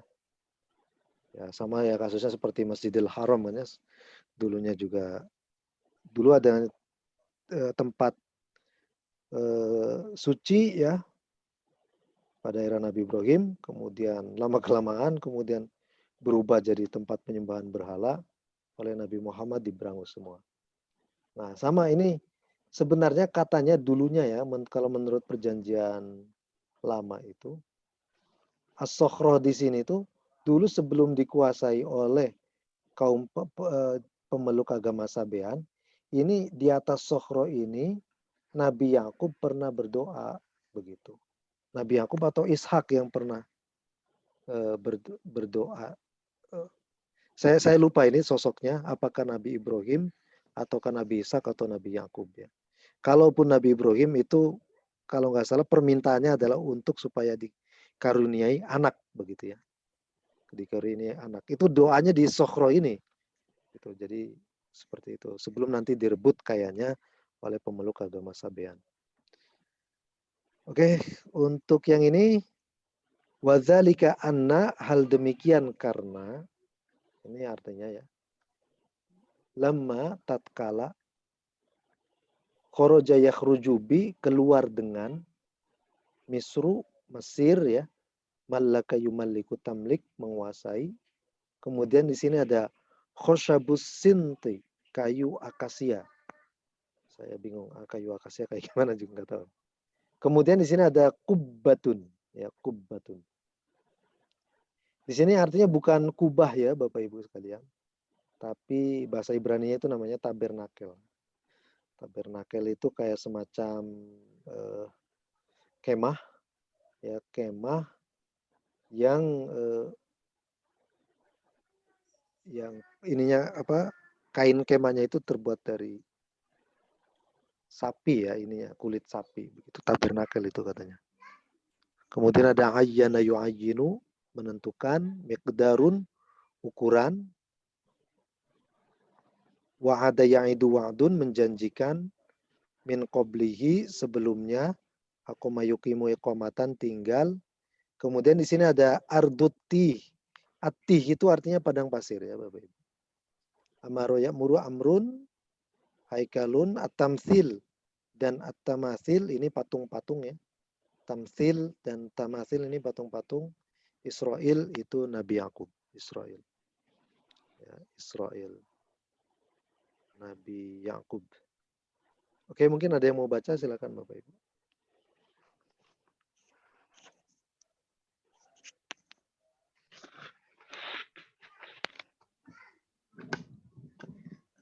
Coba lagi satu boleh. Ya, silakan Pak Edi. Bismillahirrahmanirrahim.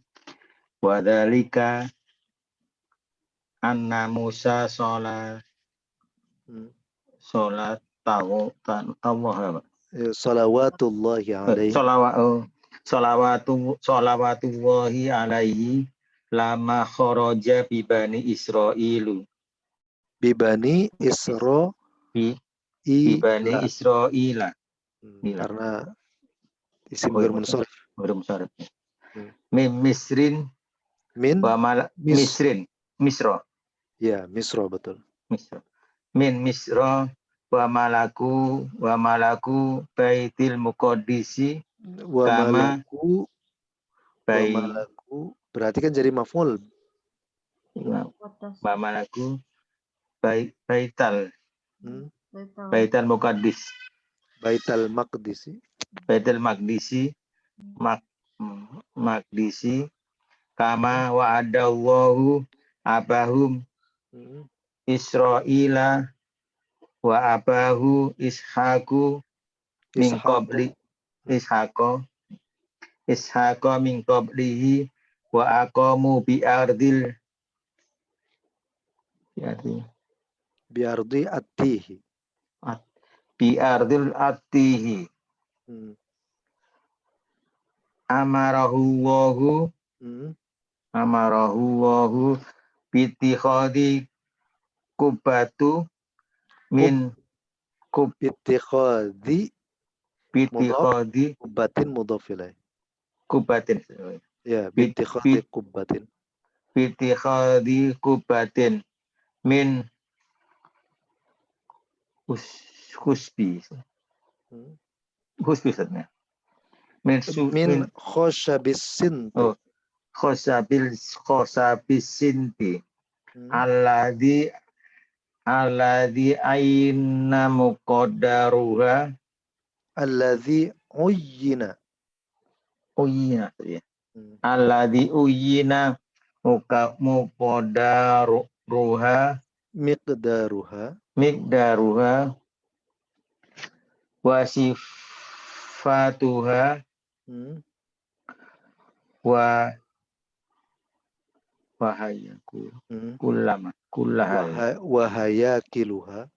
Wahayakiluha wa tamathiluha bil wahyi.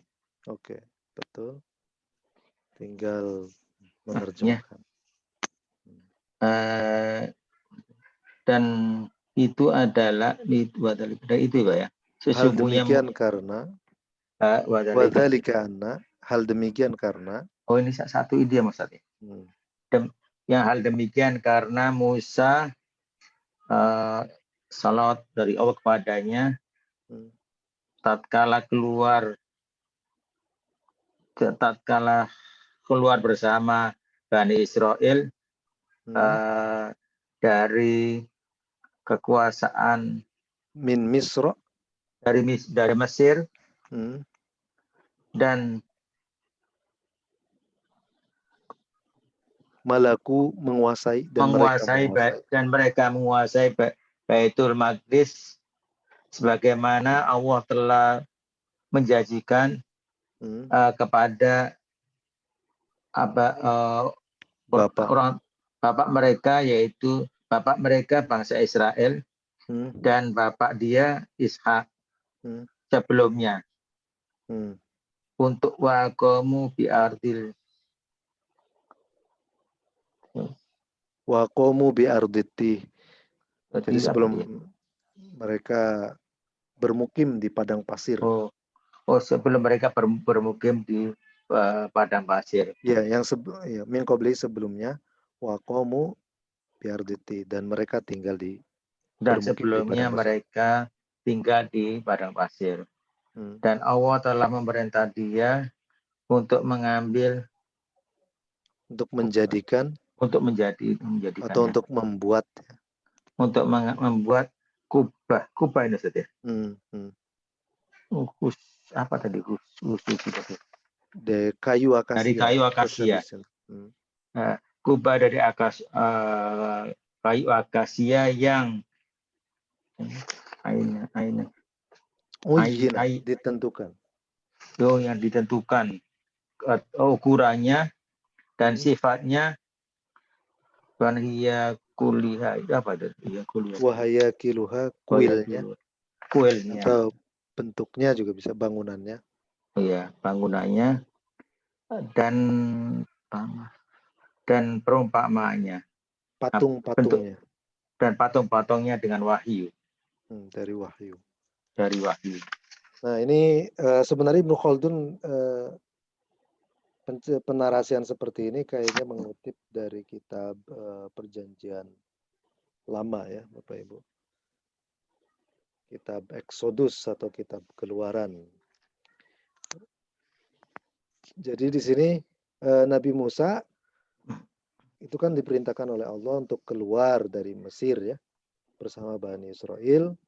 Lalu kemudian mereka ini setelah keluar dari Mesir itu kan menyeberangi Laut Merah. Lantas sampai di situ mereka keliling-keliling itu di padang pasir sampai 40 tahun ya. Sampai Nabi Musa sebelum mereka nyampe ke Palestina itu udah wafat duluan itu di gurun pasir. Nah, sampai kemudian dipimpin oleh Yosua kalau nggak salah ya. Dan mereka menguasai Baitul Maqdis begitu. Nah, waqamu bi arditi. Tapi sebelumnya mereka itu kan waktu 40 tahun di padang pasir itu begitu. Nah, selama di padang pasir itu Allah memerintahkan Nabi Musa untuk membuat kubah ya. Nah, untuk membuat kubah dari pohon akasia, di mana ukurannya, gambarannya, bangunannya, dan juga patung-patungnya ya, patung malaikatnya itu semuanya ditentukan oleh wahyu begitu. Nah, tapi menurut Franz Rosenthal itu di dalam terjemahan Muqaddimah Ibnu Khaldunnya itu, Ibnu Khaldun katanya keliru ketika memahami kata tabernakel itu. Dia menyebutnya sebagai kubah, padahal tabernakel itu artinya bukan kubah tapi kayak semacam perkemahan besar yang ada di padang pasir ya. Kayak semacam inilah aula gitu. Aula tempat perjamuan Bani Israel ya. Di situ mereka menyembah Allah.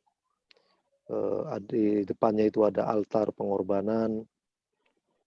Di dalamnya itu paling ujung misalnya kayak kita mungkin mihrabnya kalau sekarang ya, itu ada disimpan kayak semacam tabut ya, semacam apa ya, tabut itu kayak semacam lauh atau papan yang terbuat dari batu yang di situ tertulis 10 Commandment ya, 10 perintah Allah gitu, untuk tidak membunuh, untuk tidak berzina dan seterusnya begitu. Nah, jadi kata kubah di sini Ibnu Khaldun, kata Franz Rosenthal ini keliru dalam menerjemahkan dari bahasa Ibraninya. Padahal tabernakel itu kayak semacam aula besar berupa perkemahan yang kemahnya itu terbuat dari kulit sapi katanya begitu. Kalau catatan ininya ya, kutipan dari catatan kakinya Itu Franz Rosenthal terhadap terjemahan kata kubah. Kemudian di sini ada at-tabut, ada ma'idatun, ada sihafun, ada manarotun, kindilun, tungku-tungku, takassara yatakassaru. Ini sona'a yasna'u, madbahun lil qurban, alalwahul masnu'ah, papan batu yang dibuat. Aywadon sebagai ganti, alalwahul munazzalah, papan batu yang diturunkan. Sohibul kurban, pemimpin upacara kurban. Begitu. Di sini ada yang mau baca lagi mungkin yang ini Bapak Ibu? Boleh Pak Edi lagi juga. Ya. Jadi artinya masih berapa ini Ustaz? Enggak apa-apa. Yang penting baca aja, nanti biar arti saya aja yang baca. Wa amarahu wahu Musa an yadhu'a fi hadhil kubah tadi ya. Fi hadhil kubati tabuti. At-tabuta. Oh, tabuta. Kan an yadhu'a menyimpan apa gitu di kubah itu ya, pastinya kan menyimpan ada objek. Namanya at-tabut. Fi hadhil kubati tabuta wal ma'idata bisohafiha wal munarota wal manarota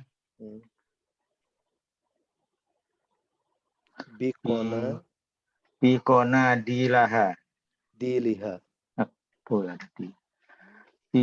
diliha wa amarahu wahu ay yasna'a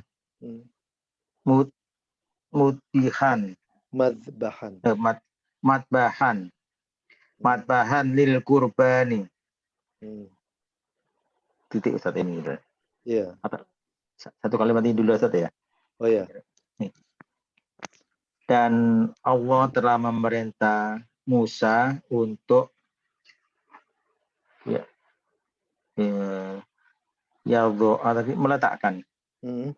meletakkan di dalam kubah ini at-tabut wal ma'idata dan ma'idah ini yang makanan ya. Iya, hidangan ya. Hidangan. Tabut dan hidangan bisohafiha. Suhuf. Bukan. Suhuf. Dengan piring-piring ya. Ini ada. Isi khafiha dengan piring-piring wal mazarota wal manarota tadi api dan api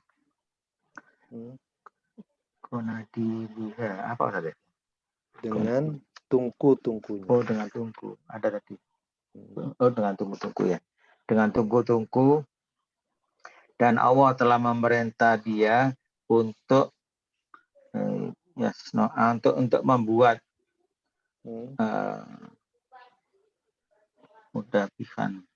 membuat alat matbahan alat pengorbanan, alat untuk berkorban. Nah, satu kalimat ini saja. Iya, coba. Wa wasafa dzalika kullahu kitabut Taurati, kitabut benar betul. Betul. Kitabut Taurati biwasfi kamilun. Biwasfin kamilun. Kamilin. Oh, kan.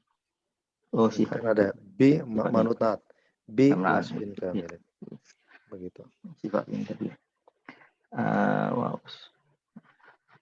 Wawadoa wawasofa dan dia membuat ini semua kitab Taurat. Nah, ini kan kemarin itu ada fi'il, maf'ul bih, fa'il. Maka kita terjemahkan fi'ilnya maf'ul bihnya mana? Dzalika kullahu. Semua itu dibuat. Dijelaskan. Semua itu dijelaskan oleh di dalam Taurat. Ya, semua itu dijelaskan kitab Taurat Dengan wasfin, dengan sifat yang jelas. Ya, dengan penjelasan yang jelas. Ya, atau sangat jelas gitu ya. Semua itu dijelaskan dengan sangat gamblang atau jelas oleh kitab Taurat. Iya. Lanjut Ustaz. Ya, boleh. Ada yang baca lagi? Baca ya. Fason Amusa Fasona Amusa Kubata Al-Kubata wa wado'a fiha tabuti tabuta yang boleh. Tabuta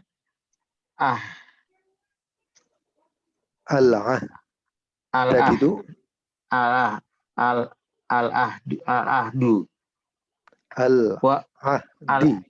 al-ahdi ini ya. Udah pilih al-ahdi wa huwa tabuta alladhi fihi wa huwa at-tabutu iya. Wa huwa at-tabutu alladhi fihi uluhul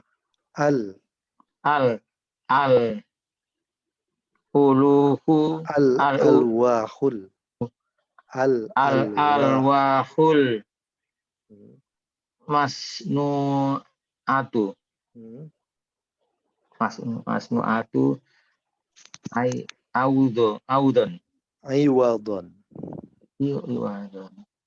iwadon anil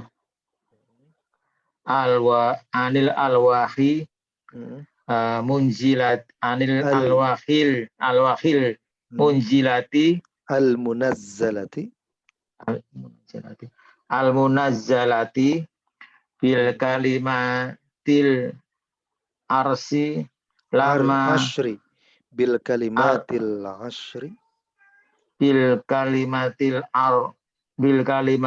asri lama takassarut wa wadu'al mudbihu indaha wa wadu'al madbaha indaha wa wadu'al madbaha indaha wa adallahu ila Musa bi anna yakuna Haruna sahibul qurba nih bi an yakuna Harunu ini isim kana wa an yakuna Harunu sahibal qurbani. Oke. Nah, catanya di wa'ahida. Ini ya, Pak. Bacanya adalah wa'ahidallahu ila Musa. Artinya Allah memerintahkan kepada Musa. Wa'ahida. Ya. Wa'ahida, ya. Wa'ahida wahu ila Musa bi anna yakun bi an yakuna Harunu sahibal qurbani. Oke, betul. Nah,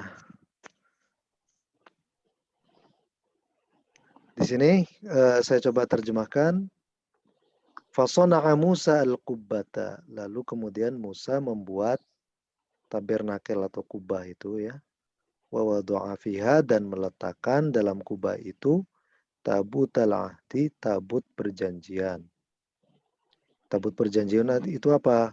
Wa huwa at-tabut, yaitu tabut alladzi fihi, yang di dalamnya al-alwahul masnu'atu, papan batu yang sudah dibuat.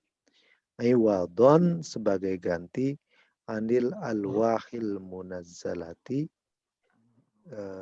papan wahyu yang diturunkan gitu. Bil kalimatil asyri, yang ada kalimat 10-nya, perintah 10 perintah itu. Komandemen ini. Iya, Ten Commandment. Lama takassarat, tatkala yang al-alwahal munazzalah itu rusak gitu ya. Rusak ya. Iya. Wa Al-Wahri. wada' Ya. wa wada'al madbah. Nah, kemudian Nabi, apa ini terjemahnya Pak Edi mungkin? Wa wada'al madbah. Dan dia wadu'al meletakkan matbah. Al-madbah. Al-matbah itu altar pengorbanan. Iya. Isi dalamnya. Indaha ya. Ya. Indaha mungkin agak di sampingnya atau mungkin di luar. Oh, di sampingnya ya. Di sampingnya indah ya. Nah, di luar, di sampingnya. Terus wa'ahidallah. Ahid tadi memerintahkan. Memerintah ya tadi. Oh, ini perintah ya, sama dengan amarah tadi tadi. Sinonim ya. Dan Allah memerintahkan kepada Musa agar menjadikan Harun sahabat dekatnya. Sahibal kurban. Sahabat yang dekat. Yang tukang nyembelih kurbannya. Oh sahibah ya. Jadi yang memang keturunan Harun ini melahirkan banyak pendeta-pendeta, pemimpin upacara begitu. Keturunannya Nabi Harun. Kurban jadi saat ini.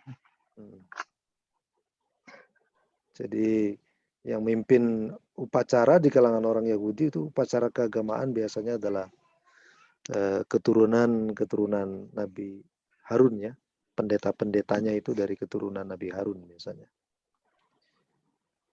Nah, ini jadi ajaran kurban memang sudah ada ini sejak ya udah lama sebenarnya, sejak Nabi Ibrahim begitu ya Bapak Ibu. Kalau dulu mah memang di Timur Tengah Nabi Adam, Ustadz. Oh, Nabi Adam. Oh ya. Itu ya. Qabil dan Habil itu ya.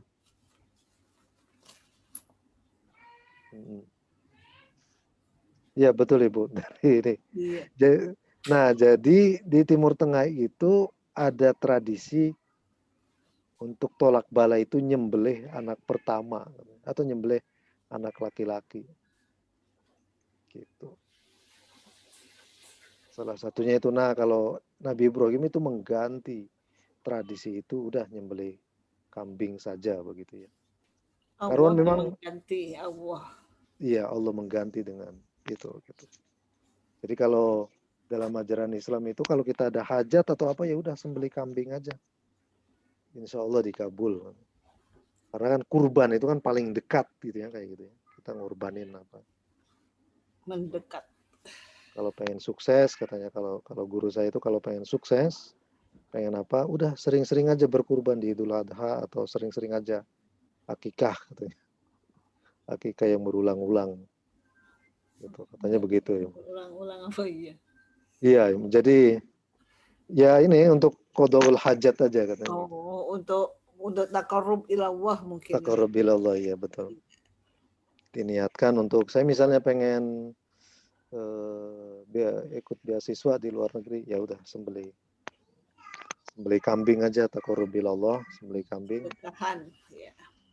Sedekah kayak gitu. Itu katanya manjur Bapak Ibu. Untuk segala macam keperluan atau hajat kita ya. termasuk menghilangkan sifat-sifat yang buruk dari kita itu bisa dengan Sifat cara kikir. menyembelih kambing itu.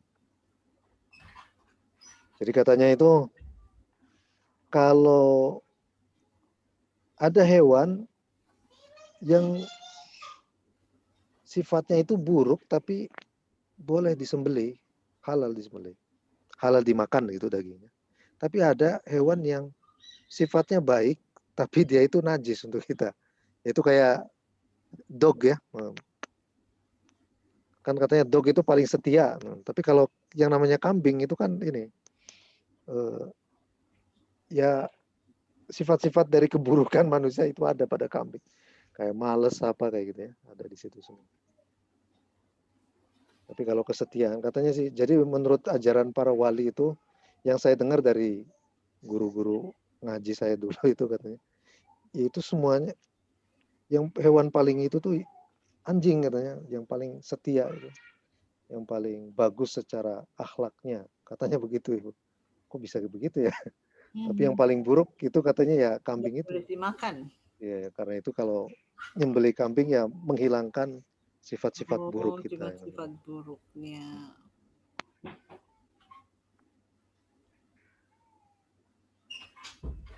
Ada pertanyaan mungkin Bapak Ibu sekalian? Kalau dari ini. Nah, kalau untuk ini Bapak Ibu terjemahannya nanti kita bisa lanjutkan di pertemuan berikutnya ya Bapak Ibu sekalian. Ini ada wa nasoba banu Israel tilkal kubbata. Begitu insya Allah kita akan ulas. Tapi sekedar untuk misalnya pengen tahu terjemahannya, sebenarnya saya sudah pernah menulis ini di media online, kalau nggak salah di islami.co ya Bapak Ibu. Itu saya pernah menulis tentang sejarah Masjid Al-Aqsa berdasarkan keterangan Ibnu Khaldun. Di sini mungkin bisa saya share.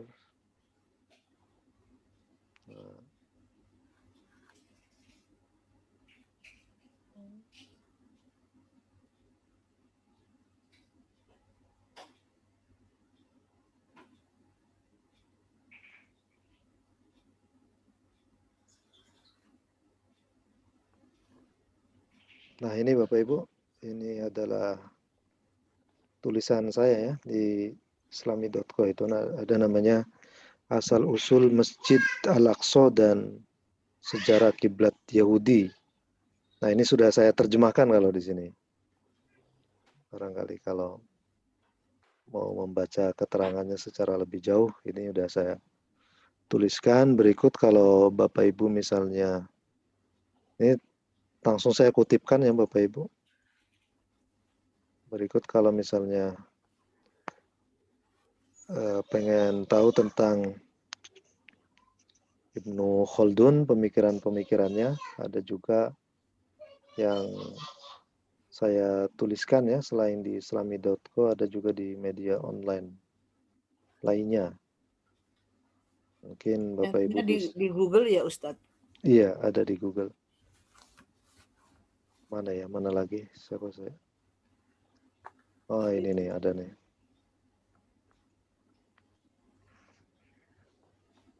Di Bincang Syariah.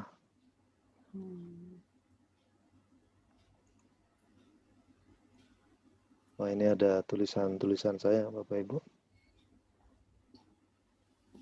Jadi kalau klasifikasi ilmu menjadi akli dan nakli dalam pandangan Ibnu Khaldun, 3 tipologi pengetahuan dalam epistemologi Ibnu Khaldun. Ya banyak sih, Imam Ghazali ataupun apa. Pokoknya hasil bacaan saya terhadap pemikiran Islam klasik itu, kalau ada waktu dan sempat itu saya tuliskan lalu saya kirimkan ke media-media seperti ini. Mungkin Bapak Ibu bisa akses gitu ya untuk. Jadi kalau di Bincang Syariah itu ada 232 kiriman ini. Tadinya ada tulisan. Produktif sekali. Di sini ada telah hadis wanita dilarang menjadi pemimpin ini ya telah historis ya Bapak Ibu. Jadi kalau sempat ya saya tuliskan, kalau enggak ya biasanya ini kerjaan lain. Ya biasanya sih bacaan terhadap karya ulama dahulu itu kemudian saya tuangkan dalam tulisan. Ada lagi di tulisan-tulis di media-media lainnya, tapi saya lupa apa aja. Ada pertanyaan mungkin Bapak Ibu sebelum saya akhiri pertemuan kita hari ini? Ustadz, itu Ya. maf'ul mutlak tadi itu kalau dengan hal apa bedanya? Oh iya. Jadi kalau maf'ul mutlak itu dibentuknya dari Fi'il. masdar, ya, dari masdarnya, ya. Tapi kalau hal itu dibentuk dari isim fa'il atau isim maf'ul, begitu Ibu. Jadi kayak misalnya jitu ilal masjidi rokiban. Aku pergi ke masjid dengan naik kendaraan ya, rokiban, begitu. Nah di situ keterangan cara kan bagaimana saya pergi ke masjid begitu. Iya. Kemudian ada lagi misalnya da'autullaha musliman begitu ya. Aku berdoa kepada Allah dalam keadaan berserah diri. Nah di situ kata muslim atau rokib itu adalah isim fa'il begitu Ibu. Adalah isim fa'il. Nah, yang dibentuk untuk menjadi hal yang sohibul halnya itu kan kayak tu'nya itu ya. Zahabtu ilal masjid rokiban atau da'autullaha musliman begitu. Jadi itu semua itu dibentuk dari isim fa'il ataupun dari isim maf'ul. Secara mudahnya seperti itu yang namanya hal begitu ya. Adapun nanti perinciannya kalau perinciannya sih sebenarnya ada berbentuk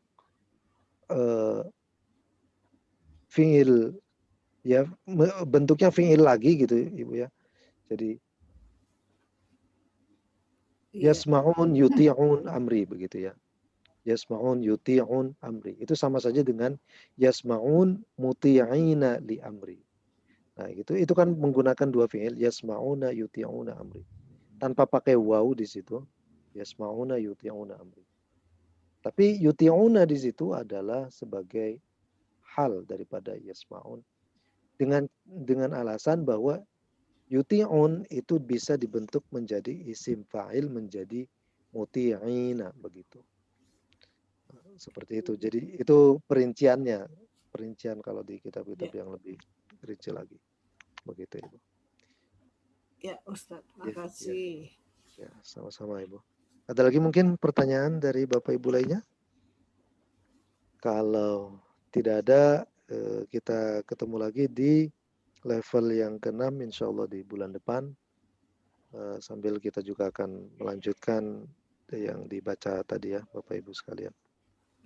Insya Allah. Terima Insya Allah. kasih. Itu saja mungkin yang dapat saya sampaikan. Mohon maaf untuk segala kekurangan dan kesalahan dan juga tutur kata yang tidak mengenakan. Misalnya akhirul kalam kita tutup dengan doa kifaratul majlis. Subhanakallahumma wa bihamdika asyhadu an la ilaha illa anta astaghfiruka wa atubu ilaik. Sekian dari saya. Assalamualaikum warahmatullahi wabarakatuh. Waalaikumsalam warahmatullahi wabarakatuh. Sama-sama. Wa iyyakum.